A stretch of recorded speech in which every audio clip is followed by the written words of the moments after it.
Aujourd'hui, on passe en revue les informations qui ont été dévoilées sur le nouveau système de mort unique de Diablo 4. L'idée, c'est aujourd'hui de vous donner un premier aperçu de ce nouveau fonctionnement qui peut avoir des similitudes au système de runes de Diablo 2, mais qui reste quand même assez différent. Bref, salut à tous, salut la guilde, j'espère que vous lootez bien. Vous êtes encore nombreux à regarder régulièrement mes vidéos sans être abonnés, donc pour soutenir la chaîne et ne pas manquer les prochaines vidéos, n'oubliez pas d'exploser ce bouton rouge, d'activer la cloche. Sur ce, c'est parti.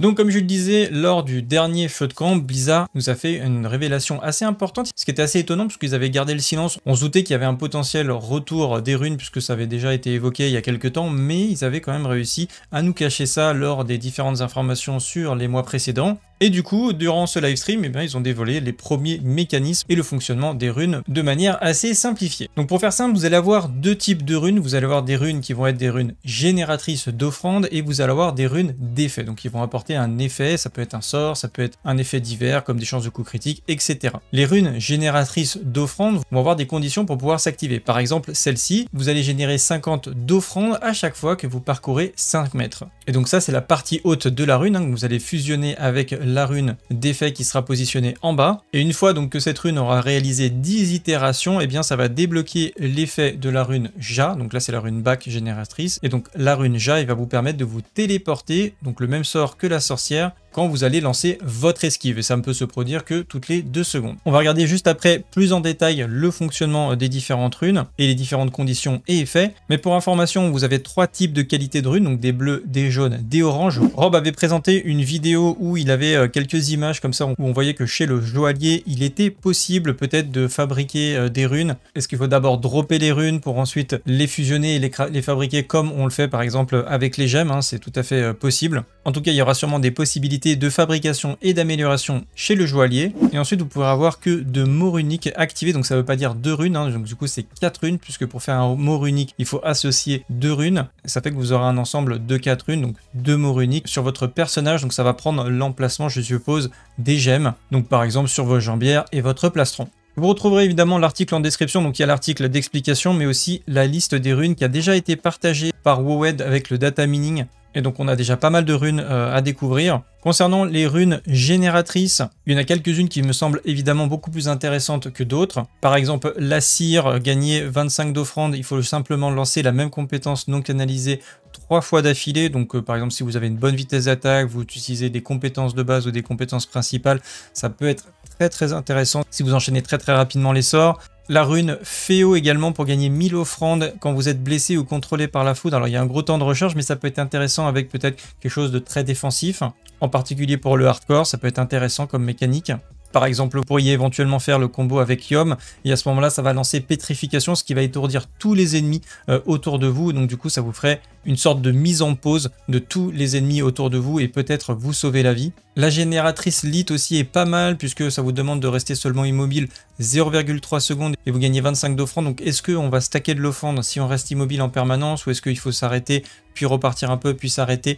Donc ça je ne sais pas exactement voilà quel est le rythme. À ce moment-là il faut maîtriser son déplacement mais ça peut être potentiellement très intéressant également. La rune Néo aussi me semble particulièrement efficace si vous avez une classe qui va jouer à distance. Ça va vous générer 300 d'offrande, ce qui est vraiment énorme. Et il faut juste pas avoir subi 2 dégâts pendant 5 secondes. Donc c'est assez facile sur certaines classes, par exemple le nécromancien invocation. Le voleur aussi peut avoir une très bonne mobilité et éviter assez facilement les dégâts. Donc en fonction de ce que vous allez choisir derrière, vous allez avoir une très bonne génération à mon avis d'offrande via cette rune, à voir après s'il y a un CD interne qui potentiellement vous génère 300 d'offrandes toutes les 5 secondes. La rune Knock aussi qui va générer 5 d'offrandes quand vous infligez un contrôle de foule qui est ni ralentissement ni un gel. Sur tous les builds avec beaucoup d'étourdissements, ça peut être très intéressant avec générer beaucoup d'offrandes. Alors on ne sait pas si ça va fonctionner aussi sur les cibles qui sont immunisées au contrôle, donc comme par exemple les boss, etc. Est-ce que le fait juste d'infliger le contrôle sans qu'il soit vraiment effectif, ça va générer aussi de l'offrande, ça sera à découvrir. La rune POC aussi est très intéressante puisque vous gagnez une source constante d'offrande quand vous dépensez de la ressource maximale, comme par exemple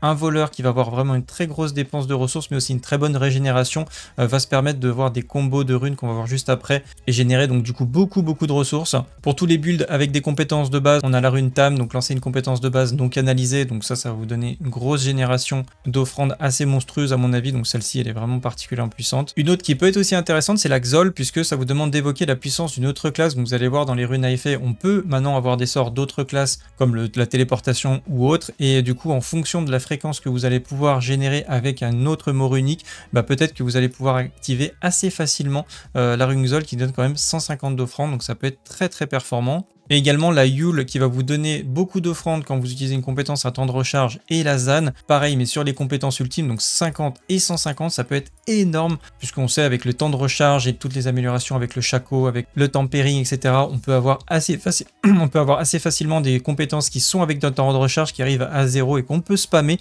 Donc quand on va arriver à ce niveau-là, que ce soit au niveau des compétences ultimes ou des compétences avec temps de recharge, et bien là on peut avoir des générateurs de ressources qui sont potentiellement les plus importants au niveau des runes. Concernant les runes d'invocation d'effet, donc on peut avoir par exemple celle-ci qui peut être amusante en fonction de si on a un build invocation druide qui peut être intéressant, avec l'invocation de loup spirituel pendant 8 secondes, vous allez générer 100 d'offrandes, donc ça peut être important. Je vous donne un exemple concret, par exemple le druide, vous avez le lierre empoisonné, qui est un sort à temps de recharge, mais qui se recharge très rapidement chez le druide, tout simplement grâce à une bénédiction, et donc du coup vous pouvez quasiment le spammer à l'infini même avec un équipement très basique. Et donc ça pourrait vous générer énormément de loups en plus de vos invocations de base qui pourront bénéficier des différents aspects liés au loup spirituel, et donc du coup avoir une petite armée de loups, ça pourrait être assez amusant à faire. Éom est une rune qui va vous permettre de faire de la réduction de temps de recharge. Malheureusement, il y a un temps de rechargement interne au proc de la rune, donc ça peut être intéressant, mais ça risque d'être assez limité. Gare est très intéressante puisqu'elle va vous donner jusqu'à 25% de chance de coup critique, et ça nécessite que seulement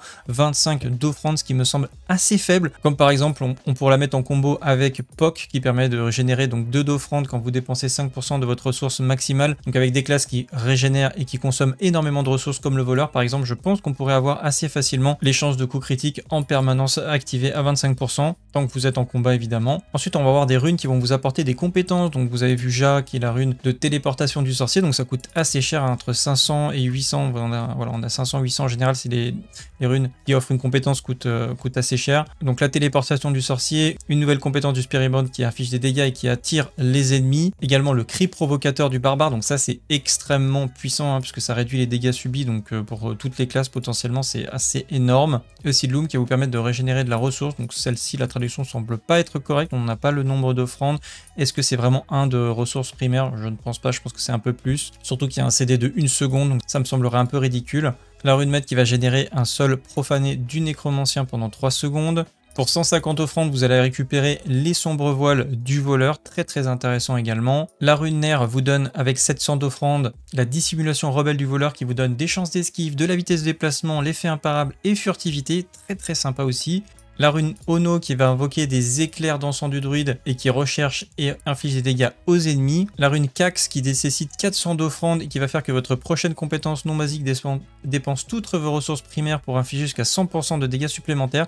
Alors la seule utilisation que je vois aujourd'hui, il y en a peut-être d'autres évidemment, enfin il y en aura sûrement d'autres, le nécromancien Bone Spirit qui de toute façon consomme l'intégralité de sa ressource au moment du lancement, eh bien ça pourrait être potentiellement assez broken d'avoir un Bone Spirit qui en plus de tous les dégâts qu'il fait actuellement, eh bien gagne encore 100% de dégâts supplémentaires si c'est un coefficient multiplicateur également, et je pense que ça l'est, ça peut être incroyablement fort. La rune K aussi peut vous apporter potentiellement une très bonne mobilité en rechargeant votre évasion et augmentant votre vitesse de déplacement. La rune K avec 800 d'offrandes, eh bien vous donne le rempart de terre du druide. La rune Tal vous donne l'essaim pesteux du Spirit Bond qui inflige des dégâts aux ennemis. La Thèbe, la vierge de fer abjecte du nécromancien. La Tech, le tremblement de terre du barbare. La Tulle, la Nova de givre du sorcier, et ça inflige en plus gel et vulnérabilité, donc c'est des sorts, c'est pas les sorts de base, vous pouvez avoir les sorts et leurs améliorations au passage. La Tonne pour invoquer des météores du sorcier, la Toon pour les grenades étourdissantes du voleur, la Tic pour des dégâts qui vont renverser les ennemis, la Vex qui semble extrêmement puissante puisqu'elle vous donne plus 3 à toutes les compétences pendant 5 secondes, et si vous arrivez à maintenir la génération de 400 offrandes, ça me semble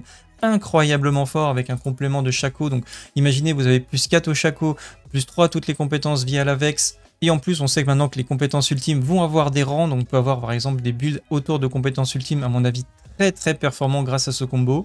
La Watt qui va lancer la décrépitude du nécromancien, l'Axal qui va vous donner 20% de vie maximale pendant 15 secondes, donc c'est pas mal. Le niveau d'offrande n'est pas si haut que ça, et sur des builds avec de l'accablement et qui va en plus booster votre survie, c'est plutôt intéressant. La Xand qui a l'air incroyable, 700 d'offrande par contre, il y a un temps de recharge, mais compétence lancée sur un coup critique garanti et accablement. Donc ça peut être insane sur certains builds. L'Axom très forte aussi, 500 d'offrande et ça lance une pétrification automatique avec seulement 5 secondes de recharge, donc ça c'est la folie. Et la Zek avec seulement 200 d'offrande qui va vous permettre de réduire de 4 secondes le temps de recharge active d'une compétence ultime avec seulement 2 secondes de temps de recharge, donc plutôt très fort également.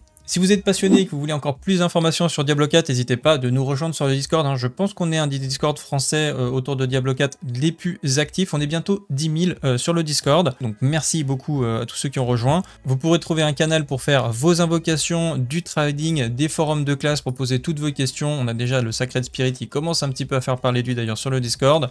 Au moment où je vous parle, il y a aussi un giveaway avec une version Ultimate à gagner. Il faut simplement cliquer sur le lien ci-dessous. Mais aussi un tournoi Diablo 4 avec pas mal de petites récompenses à gagner en partageant vos runs de Faust sur la saison 5 en solo. Voilà, en tout cas, j'espère que cette petit article sur les Rune World de Diablo 4 vous a plu. Si c'est le cas, likez, partagez et bien sûr abonnez-vous. On se retrouve dans la prochaine vidéo. Salut à tous, c'est le Guild. Ciao, bye!